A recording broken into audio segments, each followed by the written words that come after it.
Hello दोस्तों, Akshay one channel पर आप सभी का बहुत बहुत स्वागत है। और आज मैं आप सबके लिए लेकर आया हूं अपने सब्सक्राइबर्स की भेजी सच्ची डरावनी घटना। लेकिन दोस्तों, वीडियो शुरू करने से पहले एक बात मैं आप सबको बताना चाहूँगा कि आज का वीडियो एक कोलैब वीडियो है अनुराग की वाणी चैनल के साथ। अनुराग की वाणी एक बहुत ही अच्छा हॉरर स्टोरी चैनल है और मुझे यकीन है कि आपको अनुराग की वाणी चैनल के वीडियो ज़रूर पसंद आएंगे। तो प्लीज़ आप लोग एक बार अनुराग की वाणी चैनल को ज़रूर विज़िट करें और उनके चैनल को सब्सक्राइब भी करें। अनुराग की वाणी चैनल का लिंक मैं आपको वीडियो के डिस्क्रिप्शन में दे दूंगा।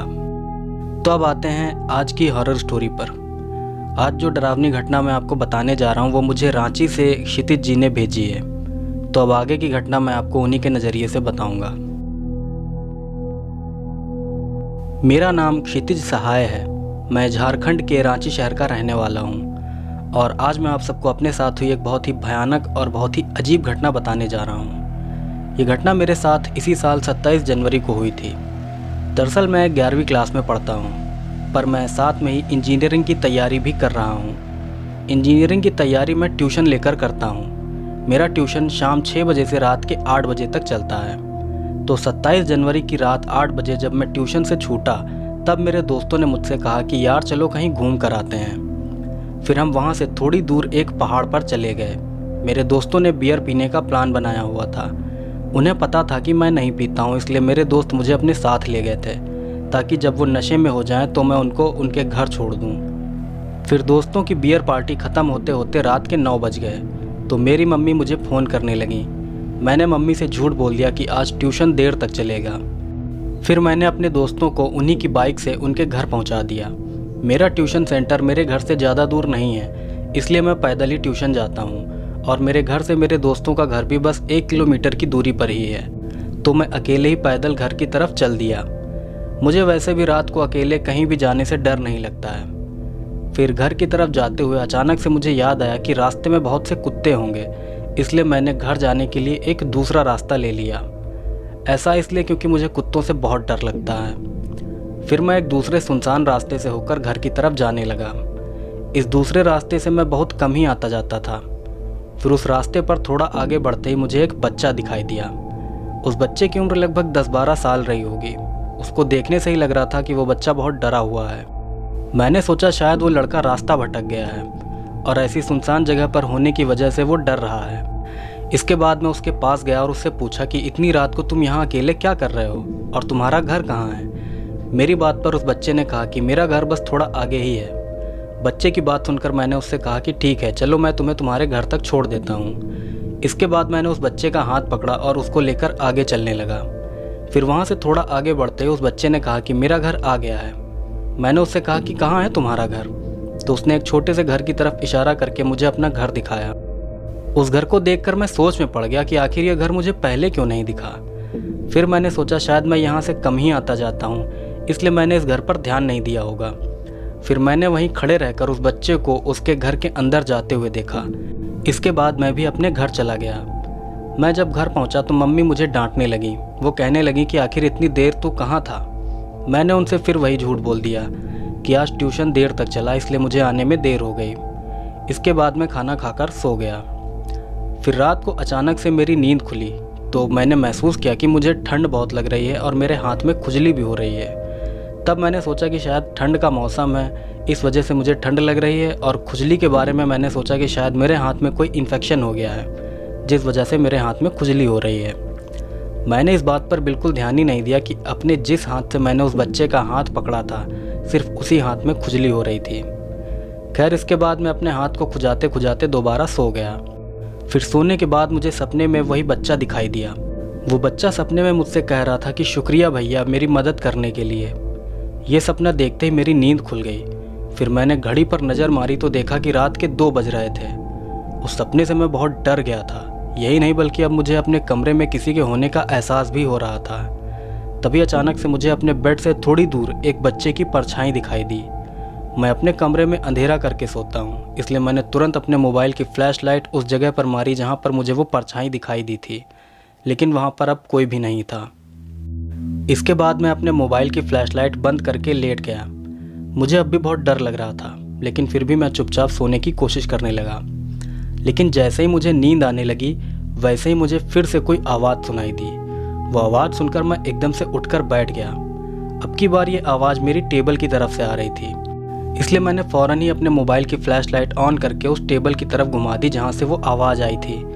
फिर फ़्लैशलाइट की रोशनी में मैंने देखा कि मेरी टेबल के ऊपर वही बच्चा खड़ा है जो मुझे उस सुनसान रास्ते पर मिला था। वो बच्चा मेरी तरफ देखकर मुस्कुरा रहा था। उस बच्चे को देखकर मैं इतना ज़्यादा डर गया कि डर के मारे मैं अपने बेड के पास ही बेहोश होकर गिर पड़ा। फिर अगली सुबह जब मम्मी मेरे कमरे में आई तो उन्होंने मुझे अपने बेड से नीचे गिरा हुआ देखा। ये देखकर मम्मी ने मुझसे कहा कि क्या हुआ, तू नीचे क्यों गिरा पड़ा है। मैंने उनसे कह दिया कि मैं सोते सोते नीचे गिर गया। मैंने मम्मी को वो बच्चे वाली बात नहीं बताई।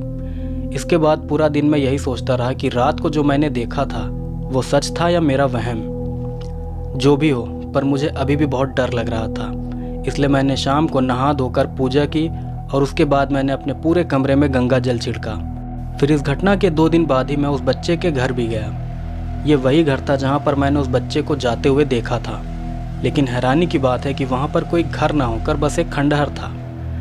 खैर, गंगा जल छिड़कने के बाद से वो बच्चा मुझे अपने कमरे में नहीं दिखाई दिया, लेकिन अभी भी कभी कभार सपने में मुझे वो बच्चा दिखाई देता है। मेरे सपने में वो बच्चा मुझे देखकर बस मुस्कुराता रहता है। तो दोस्तों, ये थी आज की पहली स्टोरी जो मुझे क्षितिज जी ने भेजी थी। और क्षितिज ने मुझे उस घर का वीडियो भी भेजा था जहाँ पर उन्होंने उस बच्चे को जाते हुए देखा था।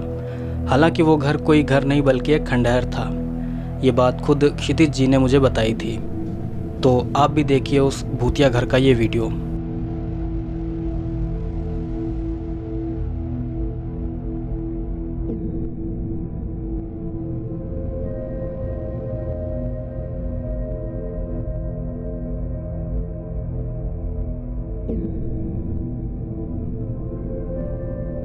तो दोस्तों, यहाँ से आपको हॉरर स्टोरी सुनाएंगे अनुराग की वाणी चैनल के ऑनर अनुराग। आशा करता हूँ आप सबको अनुराग जी की कहानियाँ पसंद आएंगी। धन्यवाद। मेरा नाम फातिमा है। मैं बंगाल की रहने वाली हूँ। मेरी उम्र 26 साल है और यह घटना तब घटित हुई मेरे साथ जब मेरी उम्र 15 साल थी। मैं बंगाल के ही एक छोटे से गांव में रहती थी। मैं अपने अम्मी अब्बू के साथ ही रहती थी। मेरा और कोई भाई बहन नहीं था। मैं घर में अकेली ही इकलौती थी। जिस गांव में हम रहते थे वहाँ ज़्यादा लोग नहीं रहा करते थे। 4-5 घर के अलावा वहाँ सिर्फ जंगल ही जंगल था। और उस गांव में एक छोटी सी नहर भी थी जहाँ आसपास के गांव वाले और मेरे गांव के भी लोग वहाँ नहाने के लिए अक्सर जाया करते थे। मैं आप सभी को बता दूं, मैं अपने अब्बू के साथ शाम के वक्त उस नहर के पास टहलने जाया करती थी। जब कभी मेरे अब्बू काम से घर लेट आया करते थे तो हमें थोड़ा लेट हो जाता था टहलने के लिए। मैं अपने अब्बू के साथ रोज उस नहर के पास टहलने जाती थी। फिर एक दिन तकरीबन 7 बजे मेरे अब्बू घर वापस आए। फिर हम सब ने खाना खाया और फिर तकरीबन 8 साढ़े 8 बज रहे थे। मैंने अब्बू से बोला, आज आप नहीं लेकर जाओगे क्या मुझे? तो वह बोलते हैं कि आज काफ़ी लेट हो गया है, कल चलेंगे। पर मैंने अब्बू की एक बात ना सुनी और उनसे कहा कि नहीं, मुझे आज ही जाना है, थोड़ी देर टहल के घर वापस आ जाएंगे। तो अब्बू ने मेरी खुशी को आगे रखते हुए मुझे उस नहर के पास लेकर गए टहलने के लिए। मैं अपने अब्बू का हाथ पकड़े अपने घर से निकल गई थी। काफ़ी अंधेरा हो चुका था। रात के 8:45 बज रहे थे। लगभग 9 बजे तक हम उस नहर के पास पहुंच चुके थे। मेरे और अब्बू के अलावा उस जगह पर कोई नहीं था। उस वक्त हम उस नहर के गोल गोल चक्कर लगा रहे थे। रात के वक्त उस नहर के पानी की आवाज़ सुनने में काफ़ी मज़ा आता था। ठंडी ठंडी हवा चल रही थी।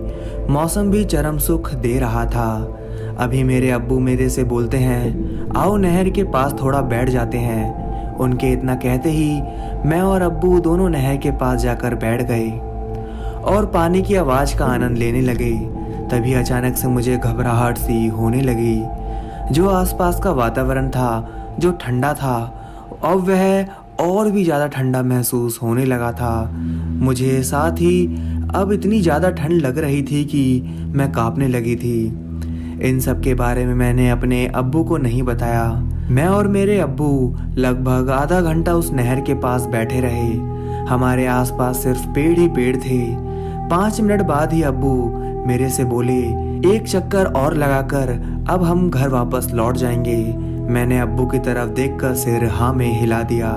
थोड़ी देर बाद ही हम दोनों घर की तरफ निकल गए। घर जाते वक्त मुझे ऐसा महसूस हो रहा था कि कोई हमारा पीछा कर रहा हो। मेरे अब्बू को कुछ भी ऐसा महसूस नहीं हो रहा था सिवाय मेरे। मैं बार बार पीछे मुड़कर देखती पर पीछे कोई नहीं था। फिर जैसे ही मैं आगे की तरफ देखकर आगे चलने लगती तो फिर से मुझे ऐसा लगता कि कोई तो है जो मेरे पीछे आ रहा हो। तभी अचानक से मेरे अब्बू मेरे से कहते हैं, तेरा हाथ तो काफी ज्यादा ठंडा हो चुका है, चलो जल्दी घर चलते हैं, नहीं तो तुमको ठंड लग जाएगी। अब हम दोनों घर पहुंच चुके थे। अम्मी भी सोने की तैयारी कर रही थी। मैं अपने अम्मी अब्बू के साथ एक ही कमरे में सोया करते थे। हमारा गांव में 2 कमरों का घर था और एक किचन था। रात के 12 बज चुके थे और हम सब सो चुके थे। तभी अचानक मेरी अम्मी को ऐसा महसूस होता है कि किचन में कोई तो है, क्योंकि मेरी अम्मी को किचन में बर्तनों के हिलने की लगातार आवाज आई जा रही थी। उन्हीं बर्तनों की आवाज की वजह से मेरी अम्मी की नींद भी टूटी थी। मेरी माँ फौरन उठकर बैठ जाती है। तभी एकदम से मेरी और मेरे अब्बू की भी आंख खुल जाती है। तभी फौरन मेरे अब्बू अम्मी से पूछते हैं, क्या हुआ, क्यों हड़बड़ा रही हो? तभी मेरी अम्मी अब्बू से कहती हैं, शायद कोई तो है रसोई घर में। इतना सुनते ही मेरे अब्बू अम्मी से कहते हैं कि होगा कोई चूहा वगैरह, उसी की आवाज आ रही होगी। इतना कहते ही मेरे अब्बू के फौरन रसोई घर से बर्तनों के गिरने की बहुत जोर जोर से आवाज आती है। मैं वह आवाज सुनकर काफी डर जाती हूँ। मेरे अम्मी अब्बू भी बहुत ही ज्यादा परेशान हो जाते हैं। तभी अब्बू हमसे कहते हैं, चलो बाहर चल के देखते हैं कि आखिर बर्तनों की आवाज क्यों आई। मेरी अम्मी तो अब्बू से कहती है, नहीं नहीं मत जाओ बाहर, पता नहीं क्या हो सकता है बाहर। मेरी अम्मी अब्बू से कहती हैं, ऊपर वाले का नाम लो और सो जाओ, कल सुबह देखते हैं कि आखिर रसोई घर में कल रात हुआ क्या था। अगले दिन सुबह 7 बजे मेरी अम्मी उठकर कमरे से बाहर जाती हैं और रसोई घर की तरफ बढ़ती हैं और वहाँ का नज़ारा देखकर मेरी अम्मी दंग रह जाती हैं और फौरन जाकर अब्बू को उठा देती हैं। मेरी भी आंख खुल जाती है। अम्मी अब्बू को लेकर बाहर की तरफ बढ़ती हैं। मैं भी उनके पीछे पहुँच जाती हूँ। अम्मी अब्बू को दिखाती है कि देखो, रसोई घर एकदम वैसा का वैसा ही है जैसा कल रात मैंने छोड़कर गई थी सोने के लिए। पर जो कल रात हमें आवाज आ रही थी बर्तनों की गिरने की, तो अब बर्तन कैसे सही सलामत रखे हुए हैं, यह कैसे हो सकता है? और जो कल रात हमने बर्तनों की आवाज सुनी तो फिर वह क्या था? तभी फटाफट हम सब ने नाश्ता वगैरह किया। तैयार व्यार होकर मैं स्कूल की तरफ निकल गई और अब्बू काम करने बाहर चले गए। जब मैं घर से निकली तो मुझे फिर से वही महसूस हो रहा था कि कोई तो है जो मेरा पीछा कर रहा है। मैं बार बार पीछे मुड़कर देखती पर वहाँ कोई नहीं रहता था। फिर जैसे ही मैं वापस पलट कर देखती तो फिर अचानक से किसी के पैरों के चलने की आवाज़ आने लगती। ऐसा लगता कि कोई मेरे जस्ट पीछे चल रहा हो। मैं बहुत ही ज़्यादा डर गई थी तो मैंने अपने स्कूल की तरफ एक बहुत तेज़ दौड़ लगा दी और मैं फट से अपने स्कूल के अंदर जा पहुंची। फिर दोपहर के वक्त जब मैं घर आ रही थी तब रास्ते में मेरे साथ ऐसा कुछ भी नहीं हुआ जैसा सुबह हुआ था। जब मैं घर आ चुकी थी, अम्मी मेरे लिए खाना निकालने गई हुई थी। अम्मी ने मेरे से बोला, जाओ कपड़े वगैरह चेंज कर लो, हाथ मुंह धोकर बैठ जाओ, मैं तेरे लिए खाना निकाल कर लाती हूँ। मैंने अपने कपड़े बदल लिए थे और हाथ मुंह धोकर मैं अपने बेड पर बैठी थी। तभी कुछ ही देर में अम्मी मेरे लिए खाना लेकर आई। खाना उन्होंने मेरे सामने लाकर रख दिया और उन्होंने उस कमरे का गेट अंदर से बंद कर दिया। तभी मेरी अम्मी अलमारी में से एक साड़ी निकालती हैं। मैं अपनी अम्मी से बोलती हूँ, आप क्या कर रही हो? तो वह कुछ नहीं बोलती। उनका सारा फोकस उस साड़ी को खोलने में था। मेरी अम्मी उस साड़ी की तह को खराब कर रही थी। मैंने अपनी अम्मी की तरफ से ध्यान हटाया और खाना खाने लगी। तभी मैं देखती हूँ अम्मी की तरफ। अम्मी ने साड़ी का एक छोर अपने गले में बांध लिया था। मैंने फिर से अम्मी से पूछा, आप यह कर क्या रही हो? पर तब भी मेरी अम्मी कुछ ना बोली।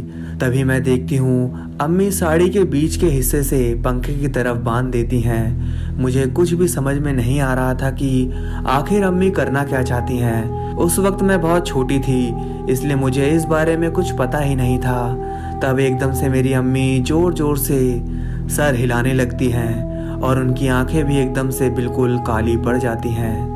तभी वह पलंग पर चढ़ती हैं और पंखे से बंधी साड़ी को और छोटा करके पलंग से कूद जाती हैं। जैसे ही अम्मी पलंग से कूदती हैं, मैं देखती हूँ कि मेरी अम्मी मेरी ही तरफ देखकर तड़पने लगती हैं। अपनी अम्मी को ऐसा तड़पता देख मैं जोर जोर से रोने लगती हूँ। थोड़ी ही देर में मेरी अम्मी मेरी ही आंखों के सामने मर चुकी थी। मेरा रो रो कर बुरा हाल हो गया था। साथ ही मुझे यह भी नहीं पता चला कि कब मेरी आंख लग गई रोते रोते। शाम के 7 बजे अब्बू घर आते हैं। मैं अभी भी सो रही थी और अम्मी पंखे पर लटकी हुई थी। तभी अब्बू ने दरवाजा खटखटाया। तभी दरवाजे की आवाज़ से मेरी आंख खुल जाती है। मैं देखती हूँ कि अम्मी की लाश अभी भी पंखे पर लटकी हुई है। तभी मुझे फिर से दरवाजे पर किसी के खटखटाने की आवाज़ आने लगती है। मैं दरवाज़ा खोलती हूँ तो देखती हूँ अब्बू आए होते हैं। अब्बू कमरे के अंदर का नज़ारा देखकर दंग रह जाते हैं। उनकी सांसें अटक जाती हैं। अब्बू की शक्ल देखकर मुझे भी अब रोना आ जाता है। तभी फौरन अब्बू मेरे से पूछते हैं, यह सब कैसे हुआ और किसने किया? मैं अब्बू से कहती हूँ, अम्मी ने यह सब खुद ब खुद किया। मेरे अब्बू अम्मी को पकड़कर बहुत ज़ोर ज़ोर से चीखने और चिल्लाने लगे। मेरे अब्बू की आवाज़ सुनकर पास के ही रहने वाले लोग हमारे घर के अंदर आ गए देखने के लिए कि आखिर यह शोर कैसा है। आसपास के लोग हमारे घर के अंदर आते हैं। वे हमारे कमरे के अंदर का नज़ारा देखकर दंग रह जाते हैं। सब सोच में पड़ जाते हैं कि आखिर यह सब उसने किया क्यों। सभी लोग मेरे अब्बू से पूछते हैं, क्या आपकी पत्नी से आपकी लड़ाई थी? पर मेरे अब्बू कहते हैं, नहीं, ऐसा कुछ भी नहीं है। मैं और मेरी पत्नी तो एकदम अच्छे से रहते हैं। उसे मेरे से कोई भी शिकायत नहीं थी। फिर भी उसने ऐसा क्यों किया मुझे नहीं पता। तभी उन लोगों में से एक आदमी कहता है, आप पास के ही एक मौलवी को बुला लाओ, वही आपकी अब मदद कर सकते हैं। क्योंकि आप जरा देखिए अपनी पत्नी की तरफ, उसकी आंखें काफ़ी लाल हैं और उसके हाथ पैर भी पूरे नीले पड़ चुके हैं और धीरे धीरे उसका पूरा शरीर भी नीला पड़ता जा रहा है। यह कोई आम मृत्यु नहीं है, यह कोई ऊपरी साया है। उस आदमी की बात सुनकर मेरे अब्बू फौरन जाकर उन मौलवी को बुला लाते हैं। वह मौलवी की उम्र काफ़ी ज़्यादा थी। जब वह हमारे घर आते हैं तो वह हमारे घर के अंदर कदम रखते के साथ ही उन्हें एक बुरा एहसास होने लगता है। वह हमारे घर के अंदर जाने से मना कर देते हैं और बाहर खड़े खड़े ही बोलते हैं, मुझे बताओ क्या हुआ है। तो मेरे अब्बू शुरू से लेकर अंत तक का सारा घटना उन मौलवी जी को बता देते हैं। सारा वाकया सुनने के बाद मौलवी जी कहते हैं, मैंने आपके घर में जैसे ही कदम रखा मुझे बुरी शक्तियों का एहसास हो गया था कि आपके घर के ऊपर किसी बुरी शक्ति का साया है। वह कोई आत्मा भी हो सकती है और कोई जिन्नात भी। आप अपनी पत्नी का अंतिम संस्कार कर लीजिए, फिर आप मुझसे मिलने रात के 8 बजे मेरे घर आइए। अपनी बेटी को साथ लेकर जरूर आना। जब आप लोग मेरे घर आएंगे तब आपको पता चल जाएगा कि यह सब किसने किया। तो मैं और मेरे अब्बू हम दोनों मौलवी जी के घर पहुंच जाते हैं। वहाँ मौलवी जी के घर रुके हुए हमें आधा घंटा हो चुका था। मौलवी जी एक ध्यान मुद्रा में बैठे हुए थे और कुछ मंत्र बुदबुदा रहे थे। लगभग 1 घंटे बाद उन्होंने अपनी आंखें खोली और हमें बताया कि तुम्हारी पत्नी को एक जिन्नात अपने साथ ले गया। उसने ऐसा इसलिए किया क्योंकि उसको तुम्हारी पत्नी पसंद आ गई, इसलिए उसने तुम्हारी पत्नी को मार दिया और उसकी रूह को अपने साथ अपनी दुनिया में ले गया। और यह जो जिन तुम्हारी पत्नी के ऊपर आया वह तुम्हारी बेटी के द्वारा ही आया है। जैसा कि मुझे पता चला है कि यह जो जिन था वह आपकी बेटी की खूबसूरती के पीछे पागल था और वह इसका पीछा करते करते आपके घर पहुंचा। और जब उसने आपकी पत्नी को देखा तो वह तुम्हारी बेटी को ना ले जाकर तुम्हारी पत्नी को ले गया, क्योंकि तुम्हारी पत्नी तुम्हारी बेटी से ज़्यादा खूबसूरत थी। तभी मेरे अब्बू कहते हैं कि मेरी पत्नी की आत्मा को शांति कैसे मिलेगी, जैसा कि आपने बताया कि उसकी आत्मा को वह जिन अपने साथ ले गया अपनी दुनिया में। तभी मौलवी जी कहते हैं अब इसमें मैं भी कुछ नहीं कर पाऊँगा, जो होना था वह हो गया। बस मैं आप सबसे यही बोल सकता हूँ कि आप बस दुआ कीजिए, बाकी सब ऊपर वाला देख लेगा। तो दोस्तों कहानी बस यहीं तक थी। अगर आप सभी को मेरी आवाज़ में कहानी पसंद आई हो तो दोस्तों मेरे चैनल को भी सब्सक्राइब कर लीजिएगा। मेरे चैनल का नाम है अनुराग की वाणी। आप सभी को मेरे चैनल का लिंक डिस्क्रिप्शन में मिल जाएगा। तो दोस्तों मेरे चैनल को सब्सक्राइब करना मत